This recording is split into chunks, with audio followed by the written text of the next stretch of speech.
Yun, magandang araw po sa ating lahat, mga kakwentuhan. Welcome to Papa Joe's Vlog. Naku po, ayan na ang ulan, dumarating na.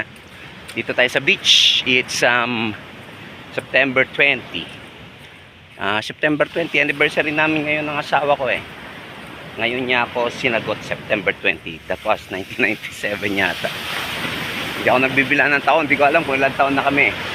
All I know is every year ay mas napapamahal sa akin ang asawa ko. Lalo na tumatanda na kami. Mahal na mahal ko yun. Anyway, so September 20 ilang araw bumagyo. Pangatlong araw na bagyo na.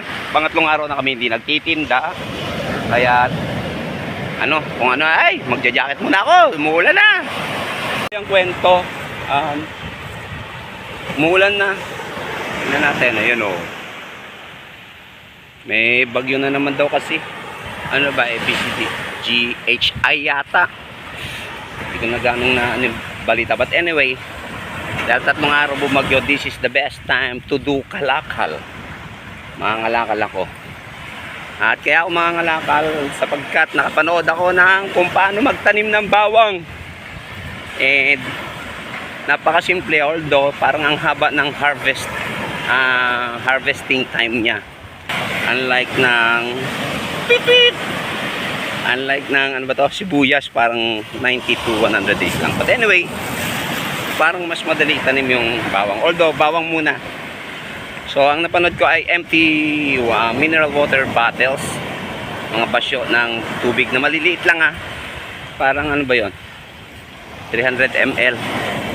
Binutasan niya sa ibabaw, and then something like this. Yan, something like this.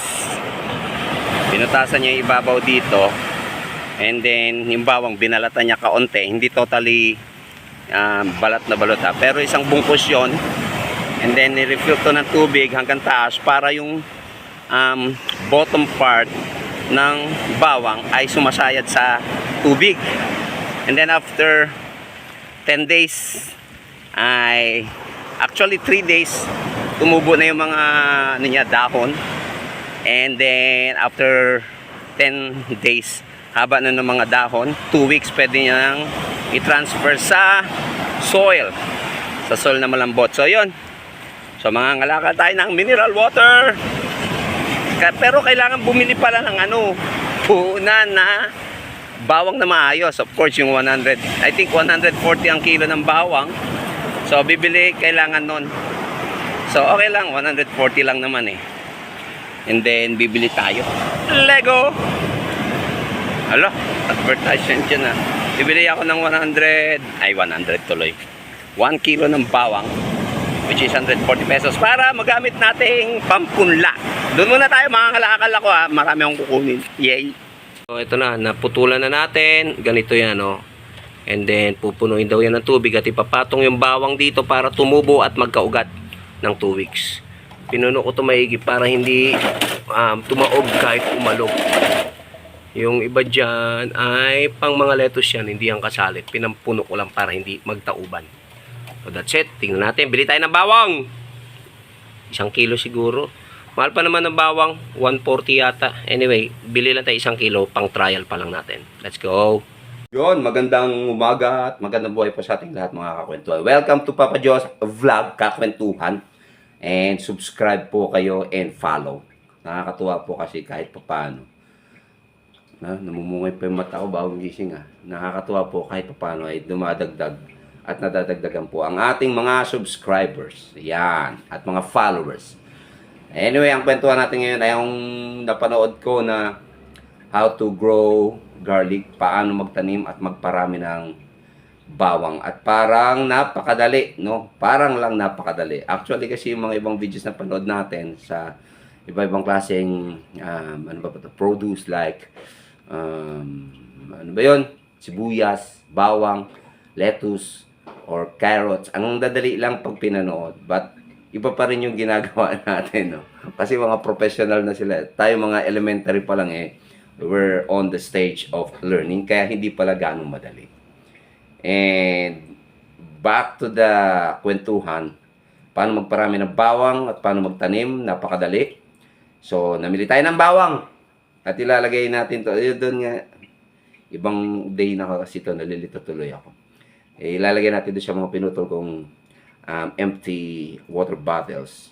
Kapatong natin. So, namili tayo ng bawang. Ayusin natin yung bawang. Okay? Let's go. Tignan natin kung totoo nga. Ang galing kasi, tutubo to ng after 15 days. It will sprout those garlic or spring garlic springs. Tapos doon nililipat. So, let's see. Namili akong bawang. Magandang klaseng bawang binili natin. 140 per kilo. Then, let's see. Lilinisan daw. Linisan natin! Let's see. Linisan natin. Partida. May kamatis pa. Hey! May bagoong. Kahapon ko ito binili. Yung bagoong ko baka masira. Then, let's do some container. Dami natin container na yan.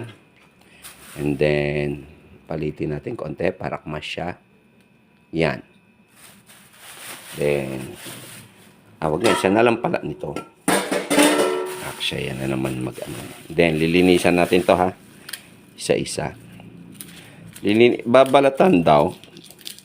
And then, hindi very balat. Iiwan yung very, yung parang skin. Iiwan, no? And then, this will provide the source of roots. Ganyan lang. Yung iba kinate, yung iba kinat yung dulo. Pero yung iba hindi naman kinat ang dulo. So we will stick with not cutting the tip of the garlic tips. Hindi natin puputulin. So ganyan lang kasimple, okay? Reminder, no? Ganyan lang kasimple. Pero hindi po talaga napakasimple. Yan.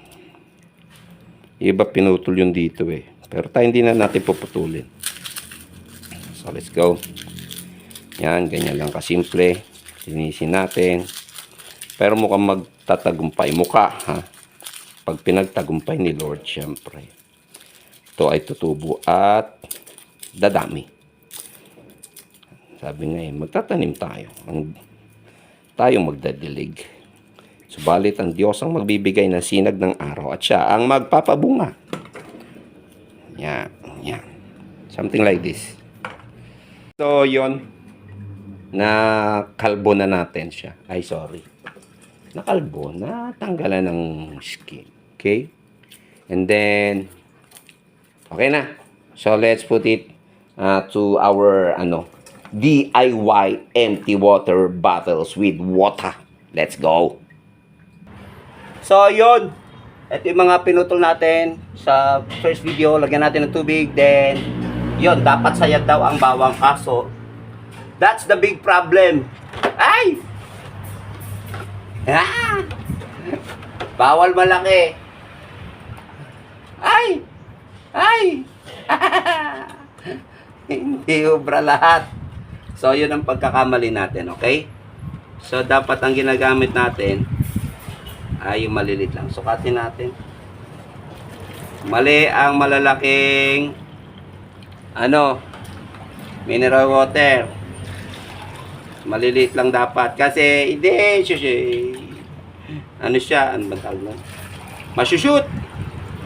I think, ang the best size ito, alam niyo na, yung mga soft drinks na, maliliit, mismo. Dapat yun na lang.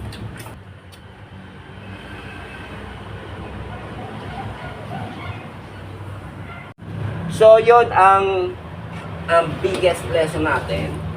Actually, lahat ng bottles pala ay pwede. Diba? Bakit ka mo pwede?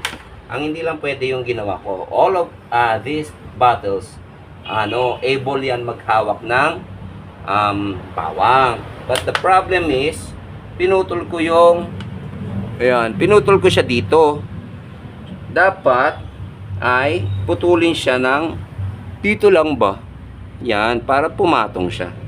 Katulad na napanood ko sa video. And mas maganda rin, bili muna kayo ng bawang bago nyo ikasa or putulin yung mga empty bottles nyo para may sukat nyo. Okay? So that's it. That's simple. Tignan natin kung anong mangyari dito. Yung iba pinatong ko na lang dito. But still, maghanap ako ng mga empty bottles na again, para makat ko siya na maayos. So let's see. after couple of days kung anong mangyayari sa ating garlic sarap. Let's go!